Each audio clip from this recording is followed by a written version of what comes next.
Twitter CEO Elon Musk has announced new rules on the platform for harassment.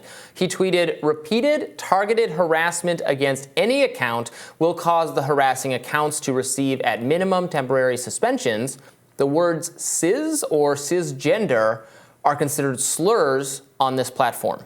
Musk said this after one Twitter user tweeted yesterday after posting a tweet saying that I reject the word cis and don't wish to be called it. I received a slew of messages from trans activists calling me sissy and telling me that I am cis whether or not I like it.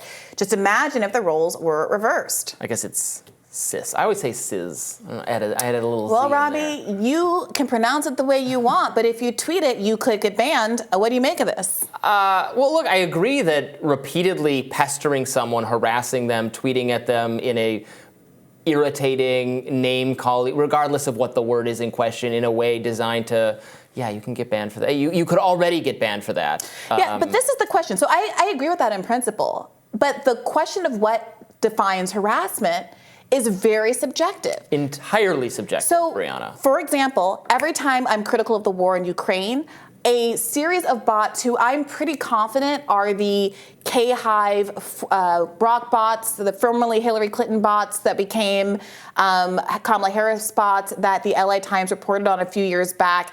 You know, after breathlessly covering Bernie bros and Bernie bots for years, there was finally this one expose about these K-Hive bots and how nasty they are.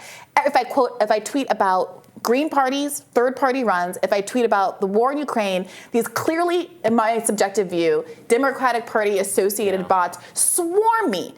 These so-called NAFO dogs, which are the kind of like pro-Ukrainian dog Shiba Inu emoji people, swarm every post that I make. What language are we speaking I don't know. Twitter, and it's horrible, and I wish I didn't speak this language. Right, absolutely. Like I did my radar today on Lab Leak. I called out people who got it embarrassingly wrong. I tweeted about it. I mean, I didn't tag Apurva Mandavili or the other people that I was calling out aggressively, but if I had tagged them, was that harassment? Some of these people, especially mainstream people, have a real knee-jerk attitude about what constitutes harassment. And again, I should remind everyone that you can block people, you can mute people, you always have the power to see less of someone that is harassing you. You have the power to see none of people who are harassing you. So it's always interesting that it becomes this question of, well, what should be the rule for absolutely everyone on the policy in absolutely every circumstances, where honestly different people have different levels of comfort with exposure to negative, irritating, provocative content, and you should just be able to, you already have this power, and Twitter should, I think, come up with even better tools, even more precise knobs to turn the dials up and down in order to see more of the content that you want to engage with and see. And I would never, I don't know, I have been harassed and it has been unpleasant, but I have never tried to, call mommy or think that the whole content moderation regime needs to be changed to protect my personal comfort. Yeah, I mute and block people accordingly. That was a real interesting photo of my own face you sent to me. For some reason, you are now blocked. I've had videos in which I made for the Bernie campaign with the sound edited out and new subtitles on the bottom that have me saying things I would never obviously say, cursing and the like. And that I would report. It never got taken down. There was no issue. And that was before Elon. I would report that. So this is the thing. The question that what people are raising is, when you say cis is a slur on the platform, that suggests that there is a heightened standard for getting taken down, getting blocked or censored from the platform, if you do that brand of harassment versus a kind of harassment that Elon Musk might not take so personally. So are derogatory terms about trans people also considered to be slurs on the platform? Is dead naming someone considered to be a slur on the platform? The question about whether dead naming someone should get you kicked off the platform was a really hot one a few months ago. And I think a lot of the people who were on the side of, that's a bridge too far, you should be able to refer to Caitlyn Jenner by the names that she used when she won the Olympics or what have you without being banned. Well, do you hold that same standard for someone who was going to refer to Elon Musk as a cis man or themselves as a cis man or woman?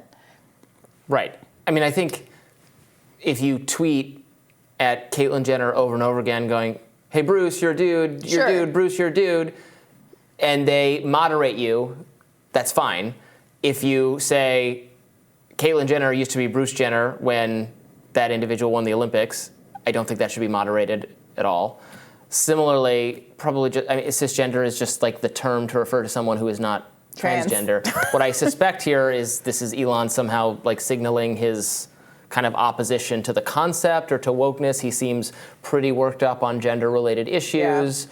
So maybe this is his way of saying that there should not be a category of that's what if I'm reading between the lines, I think that's what he's saying here is there doesn't need to be a cisgender category because there doesn't necessarily need to be a transgender category. Yeah. Maybe I'm reading too much into that, and that's not what he's saying. Yeah. But I mean, sissy does sound like kind of a slur. If people it sounds like an that, anti-gay slur, which is kind of the irony of it. Yeah, but that's seems to be what they're evoking. Don't be awful to people online. But again, you have the power to not engage in this. Yeah. You can mute that word, right? So then you wouldn't see any tweets that even contain it. Sure.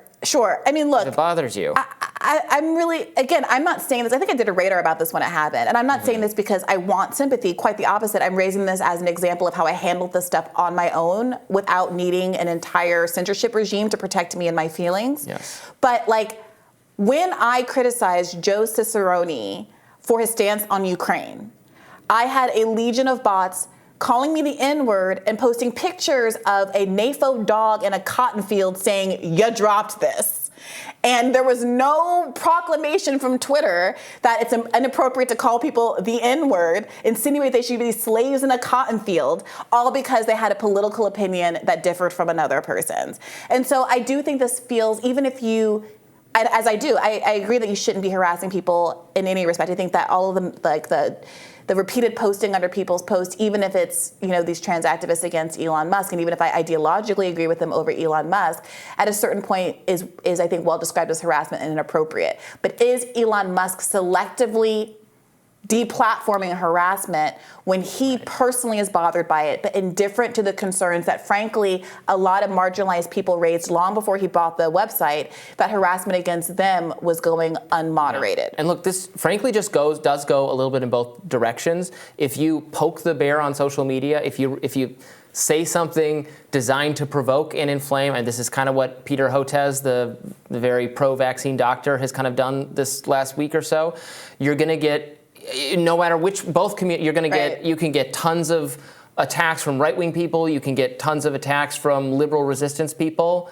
and like these are attacks, but no one is physically assaulting you. You're being called out in harsh, irritating, and sometimes well over the line kind of commentary. But I feel for people when this happens to people of no notoriety or people who are not in the public eye and are not really well equipped to withstand this kind of thing. I absolutely feel for them, and social media can be a very nasty place in those cases. But for you and I and Peter Hotez and everyone else who has stepped into the public advocacy light, is our jobs to engage in this kind of commentary. It can be a little woe is me, poor me, they're really coming out. Like, you don't have to do this work. You don't have to poke the bear if you really don't want bees chasing you around the forest. Not everyone's cut out for it, Robbie. Not everyone is. Well, meanwhile, a judge struck down an Arkansas law banning gender transition care for minors, saying it discriminates against trans people and violated the constitutional rights of doctors. He wrote, quote, "Rather than protecting children or safeguarding medical ethics, the evidence showed that the prohibited medical care improves the mental health and well-being of patients, and that by prohibiting it, the state undermined the interest it claims to be advancing." This was a little bit unexpected and kind of perceived as good news from the trans community. What do you make of this holding and the choice to frame it in large part as protecting the rights of doctors to make medical decisions? Yeah, I haven't looked at it closely enough, but as you know, I am not, regardless of what I might think about the science of when this care should be recommended, it seems to me it can be helpful in some cases for some people and was not a good recommendation for some young people who are just kind of struggling with regular body image issues. But honestly, it's none of my business. It's a decision to be made by families and their doctors, and I don't support legislation that criminalizes it. I broadly default toward I don't want the government broadly speaking, overruling. I think families are best equipped to make decisions for their families. Even families that sometimes make bad decisions for their kids, better you than the government. Yeah. The government comes in, they take the kids away. Even in cases where there actually is abuse, splitting up young people from their siblings and their parents, even bad parents, and putting them in foster care and moving them from one place to another is extremely traumatizing. Yep. The home environment has to be real awful, honestly. I know this is a hot and controversial take. It has to be really bad for the CPS solution to be an improvement, honestly, from covering this issue. Yeah, so I really want to leave largely people alone, even though I might not agree or approve. That's the best way to run society. Yeah, what's interesting is that this does leave open changes in the scientific community with respect to how to address these sorts of issues. Many people point to some changing norms that are happening in Europe, where there is, I think, a little bit less of a tendency to engage in certain kind of more significant surgical interventions at an earlier age, and the kind of medical standards are in flux. If the medical standards are in flux and doctors are no longer recommending these kinds of things, then that has a kind of self-corrective, to the extent you think it needs correcting, but a self-modulating effect on how many minors are getting gender-affirming surgeries. But I don't see any reason why that shouldn't be a conversation within the medical community as opposed to something that's being politicized. Sure. Although, the medical community has politicized everything by saying their recommendations should be law enforced on everybody else, but maybe they're kind of reaping that consequences. But you're right, and I agree that we should not be legislating that. More Rising in just a minute.